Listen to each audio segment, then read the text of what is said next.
रब्बिक अल्लज़ी खलक़। आखिर अल्लाह रब्बुल जलाल तो ये भी इरशाद फरमा सकता था कि ए महबूब पहले इस उम्मत को नमाज पढ़ाया जाए। अल्लाह रब्बुल जलाल ये भी इरशाद फरमा सकता था कि ए महबूब इस उम्मत को पहले रोजा रखवाया जाए, इस उम्मत से पहले हज कराई जाए। लेकिन न नमाज का तज़किरा सबसे पहले है, न रोजे का तज़किरा है, न हज का तज़किरा है, न ज़कात का तज़किरा है, न कोई और कार्य खैर का है। सबसे पहले जिस चीज को अल्लाह रब्बुल जलाल इस उम्मत पर मुसल्लत फरमा रहा है वो तालीम है, वो इल्म है, वो एजुकेशन है, वो तालीम का सिस्टम है। अल्लाह रब्बुल जलाल अपने महबूब के मार्फत से ये पैगाम पूरे आलम इस्लाम के मुसलमानों को दे रहा है। सबसे पहले जिस चीज की जरूरत है कौम मुस्लिम को वो है तालीम की जरूरत। दो वक्त की रोटी को मिल जाने को जीना मत समझ, दो वक्त की रोटी को मिल जाने को जीना मत समझ। डर न हो तालीम तो बेकार है ये जिंदगी, डर न हो तालीम तो बेकार है ये जिंदगी। हमारी जिंदगी किस मोड़ पर आकर के खड़ी हो चुकी है, हम किस दहाने पर खड़े हो चुके हैं आकर के। हम अपने माजी को देखें, हम अपने मुस्तकबिल के बारे में सोचें, हम अपने हाल का मुशाहिदा करें तो हमें बखूबी यह अंदाजा होगा कि सबसे पहले और सबसे ज्यादा जिस कौम ने इल्म पर जोर दिया था वो कौम मुस्लिम है। सबसे ज्यादा इल्म पर जोर देने वाला जो कौम है, जो मजहब है वो इस्लाम है।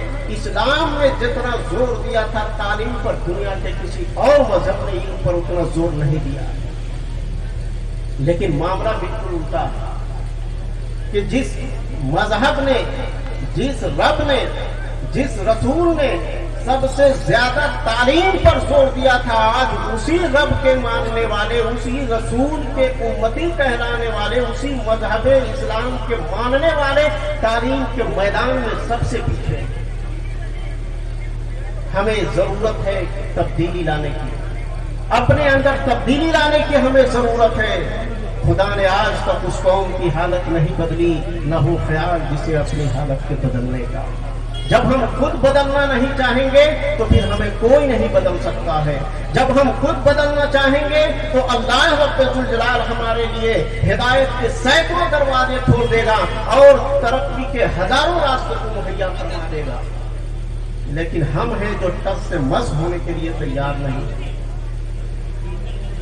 हजरात मुहतरम, अल्लाह रब्बुल जलाल ने हमें इस दुनिया में भेजा है तो बादशाहत करने के लिए भेजा है।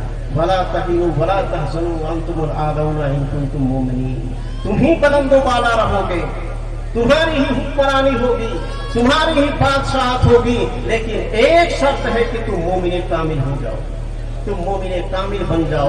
आज जो जिल्लत और रुसवाई हमारी मुकद्दर बन चुकी है, आज जो हम ये मातम करते हैं, आज जो हम ये शिकवा करते हैं कि मुसलमान तबाह हो रहा है, मुसलमान बर्बाद हो रहा है, मुसलमान तबाही के मंजिल पर जाकर के खड़ा हो चुका है, ये क्यों हो रहा? हमने अपने अंदर झांक करके कभी देखा? रब का फरमान है और दुनिया बदल सकती है, कुरान का फरमान बदल नहीं सकता। दुनिया इधर से उधर हो सकती है लेकिन अल्लाह रब्बुल जलाल का फरमान में एक हर्फ और एक ज़ेर और ज़बर नुक्ते में भी किसी तरह की कोई तब्दीली नहीं आ सकती है। अल्लाह रब्बुल जलाल इरशाद फरमा रहा है, वला तहिनु वला तहज़नु वअंतुमुल आलौना इन कुंतुम मुमिनीन। तुम ही बुलंदो बाला रहोगे, तुम्हें घबराने की जरूरत नहीं है, तुम्हें परेशान होने की जरूरत नहीं है। तुम ही बुलंदो बाला रहोगे, तुम्हारी ही हुक्मरानी होगी, तुम्हारी ही बादशाहत होगी। लेकिन शर्त यह है कि तुम मोमिन कामिल बन जाओ। अगर आज हमारी तबाही है तो हमें अपने ईमान की तरफ देखना होगा कि वाकई क्या हम मोमिन कामिल हैं। अगर आज हम जिल्लत और रुसवाई से हम किनार हैं तो हमारे अंदर, अपने आप के अंदर हमें झांक करके देखना होगा कि आखिर ये जिल्लत और रुसवाई क्या है।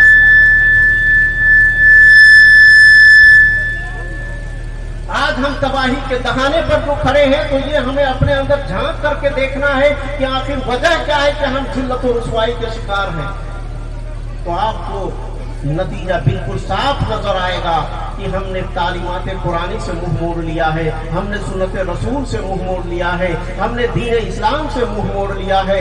امام حسین رضی اللہ تعالی عنہ نے کربلا کے تپتی ہوئی ریت میں جس چیز کا پیغام ہمیں دیا تھا، آج ہم ان کے واقعات کو سماعت کرتے ہیں، ان کے اوپر جو ظلم و ستم کے پہاڑ توڑے گئے ان مظالم کو ہم ذکر کرتے ہیں، اور کرنا بھی چاہیے، لیکن ان کا جو پیغام تھا اس پیغام سے ہم نے منہ موڑ لیا۔ یہ شہادت کہے الفت میں قدم رکھنا ہے۔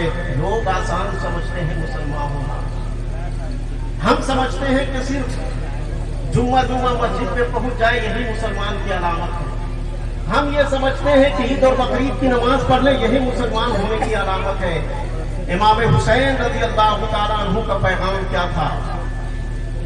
کٹ جائے تیرا سر چڑھ کے نیزے کی نوک پر، کٹ جائے تیرا سر چڑھ کے نیزے کی نوک پر، لیکن تو فاسقوں کی اطاعت نہ کر قبول، لیکن تو فاسقوں کی اطاعت نہ کر قبول۔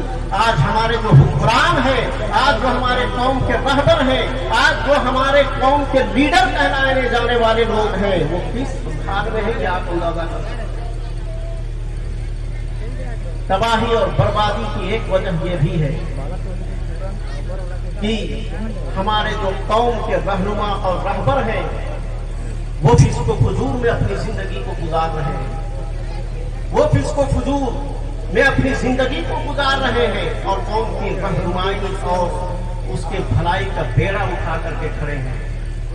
اب امام حسین رضی اللہ تعالیٰ عنہ نے کربلا سے جو پیغام دیا تھا کہ اگر تیرا سر کٹتا ہے تو کٹ جائے، تیری اولاد اگر لٹتی ہے تو لٹ جائے، تیرا گھرانہ اگر تباہ اور برباد ہوتا ہے تو ہو جائے، لیکن تم فاسقوں کی اطاعت نہ کر قبول۔ آج ہم نے فاسقوں کو اپنا رہنما بنا دیا، آج ہم نے فاسقوں کو اپنا رہبر بنا لیا ہے، اور امام حسین کا جو پیغام تھا اسے ہم نے اسے پست ڈال دیا۔ پہنچیں گے لوگ اوج ترقی پر کس طرح، فطرت پہ راست بازی و ایمان ہی نہیں، سب کہتے ہیں کہ آہ مسلمان ہے تباہ، ہم کہتے ہیں کہ ہائے مسلمان ہی نہیں۔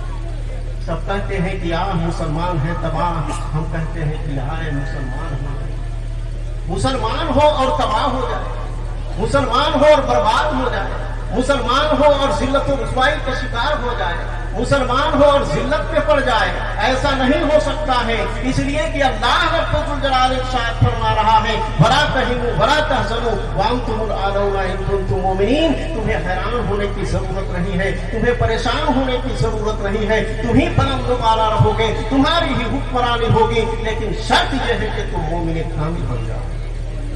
اللہ کے رسول سرور کائنات صلی اللہ تعالیٰ علیہ وسلم نے جس امت کو تشکیل دیا تھا، ابھی 100 سال بھی پورے نہیں ہوئے تھے کہ 3 بر اعظموں پر مسلمانوں کی حکمرانی تھی۔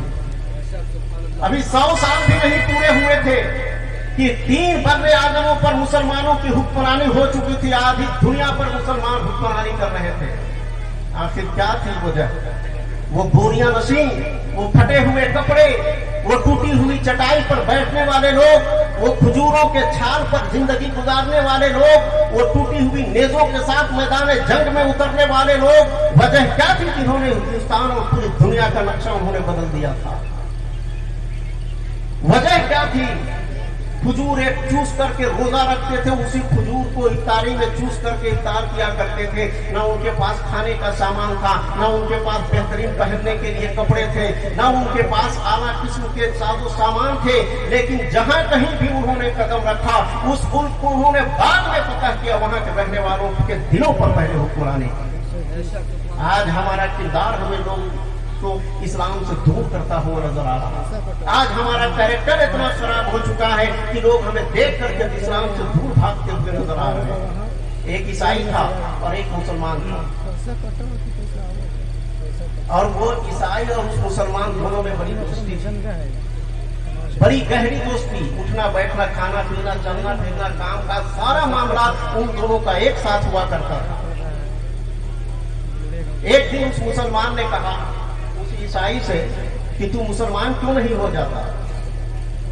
اس دنیا میں تمہارے سے ہماری ہم سے تمہاری محبت ہے، ایک ساتھ اٹھنا بیٹھنا چلنا پھرنا کھانا پینا ہے، क्या बेहतर होता कि तू मुसलमान हो जाता और मैं जब जन्नत में जाता तो तू भी जन्नत में जाता, वहां भी हम लोग इकट्ठा रहते, वहां भी मौज और मस्ती के साथ जिंदगी गुजारते। वो ईसाई एक कान से सुना और दूसरे से अनसुन कर दिया, जैसे हम लोग करते हैं। तकरीरें हमारी होती है, उलमा इकराम तकरीर करते हैं, बाद में कहते हैं बड़ी अच्छी तकरीर हुई, लेकिन उस पर अमल करने के लिए हम तैयार नहीं होते। एक कान से सुन करके दूसरे कान से निकाल के बाहर कर देते हैं।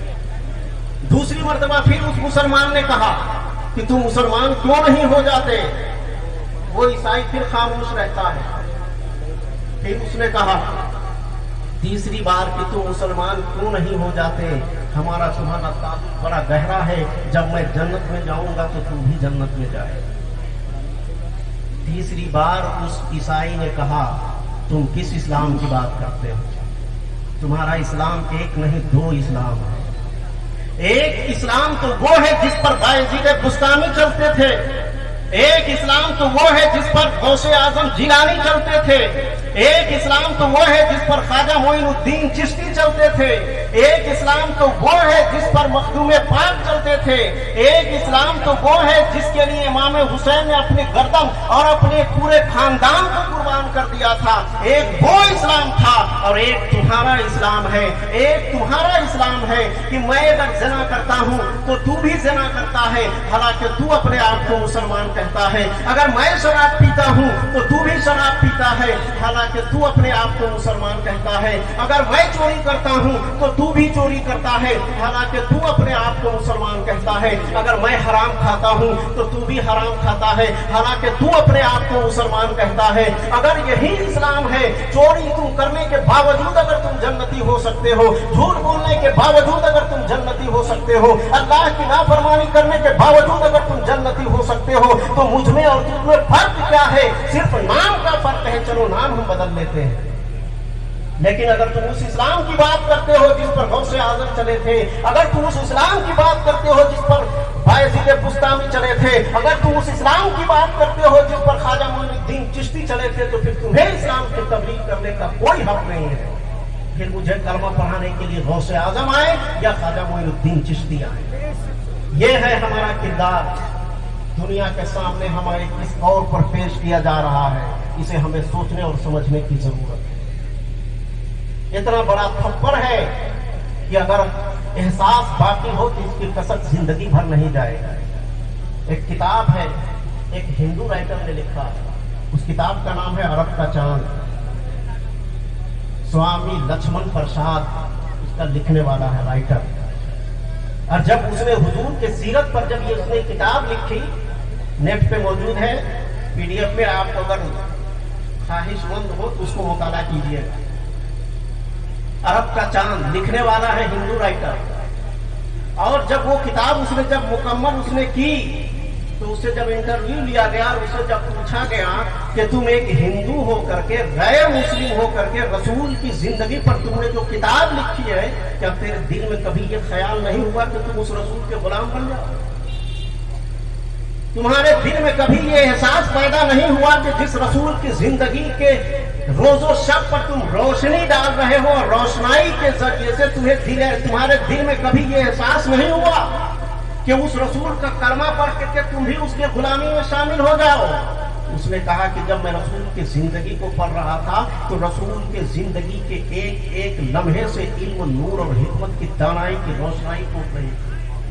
मेरा दिल ये करता था कि मैं उस रसूल की गुलामी में शामिल हो जाऊं। मेरा दिल ये करता था कि उनका कलमा पढ़ करके मुसलमान में शामिल हो जाऊं। जब किताब में लिख रहा था, रसूल की जिंदगी को देख रहा था, तो मेरा दिल भी ये कह रहा था कि तू भी कलमा पढ़ के मुसलमान क्यों हो जाता। लेकिन जब मैं आज के दौर के इन मुसलमानों को देखता हूँ, आज के दौर के इन मुसलमानों के कैरेक्टर को देखता हूँ, आज के दौर के मुसलमानों के अखलाक और किरदार को देखता हूँ, आज के मुसलमानों के लोगों को, जहालत के दलदल में फंसे हुए लोगों को जब देखता हूं तो मैं ये सोचता हूं कि मैं हिंदू ही बेहतर हूं। माशाअल्लाह, हमारा किरदार कितना गिर चुका है कि इस्लाम के रास्ते में हम पहाड़ बन करके खड़े हुए हैं। कुछ लोग अगर इस्लाम के दामन में आना भी चाहते हैं तो वो इसलिए नहीं आते हैं कि हमारा कैरेक्टर उनके रास्ते में आड़ बना हुआ है। यह है हमारा किरदार। ایک دور ہمارا بھی تھا جو ٹل نہ سکتے تھے اگر جنگ میں اڑ جاتے تھے، پاؤں شیروں کے بھی میدان سے اکھڑ جاتے تھے۔ دشت تو دشت ہے دریا بھی نہ چھوڑے ہم نے، بحر ظلمات میں دوڑا دیے گھوڑے ہم نے آپ نے۔ وہ لوگ کچھ اور تھے جو ٹوٹی ہوئی چٹائی پر بیٹھ کر کے اور سوکھی ہوئی کھجور کھا کر کے پوری کائنات کے لوگوں پر حکومت کیا تھا۔ ہمارا حال کیا ہے جس کے بارے میں ڈاکٹر اقبال نے کہا تھا، وضع میں تو ہو نصارا تو تمدن میں ہنود، یہ مسلمان ہے جنہیں دیکھ کے شرمائے یہود۔ یوں تو سید بھی ہو، مرزا بھی ہو، افغان بھی ہو، تم سبھی کچھ ہو، بتاؤ تو مسلمان بھی ہو۔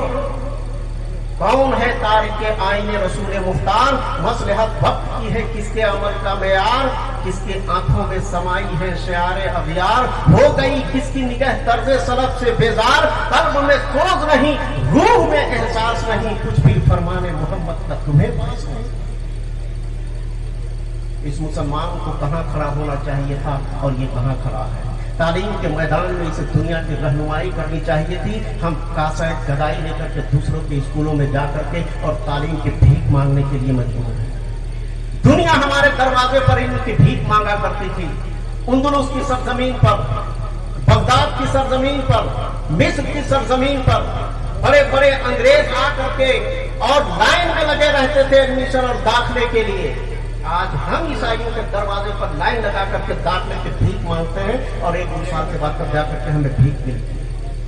جو قوم علم کے نور بانٹنے کے لیے آئی تھی، جو علم کی روشنی پھیلانے کے لیے آئی تھی، آج خود ہی یہ محتاج اور بھیک منگے اور فقیر بن کے بیٹھے ہوئے۔ یہ ہے ہمارے حالات۔ پہنچیں گے لوگ اور یہ ترقی پر کس طرح، فطرت پہ راست بازی و ایمان ہی نہیں ہے۔ سب کہتے ہیں کہ آہ مسلمان ہے تباہ، ہم کہتے ہیں کہ ہائے مسلمان۔ ہمیں اپنے اندر جھانکنے کی ضرورت ہے، اس لیے کہ غلط روی سے منازل تک بوجھ بڑھتا ہے۔ مسافروں روی سے کارواں بدل ڈالو، جگہ جگہ کے تمہیں تھک چکے ہیں ہنگامے، نشاط و لذت خواب گراں بدل ڈالو۔ سفینہ اب بھی کنارے پہ رکھ ہو سکتا ہے، ہوا کے رخ پہ چلو بات بات بدل ڈالو۔ خدا نے آج تک اس قوم کی حالت نہیں بدلی، نہ ہو خیال جسے اپنی حالت کے بدلنے کا۔ اللہ رب ذوالجلال کی بارگاہ میں دعا ہے، پروردگار عالم ہم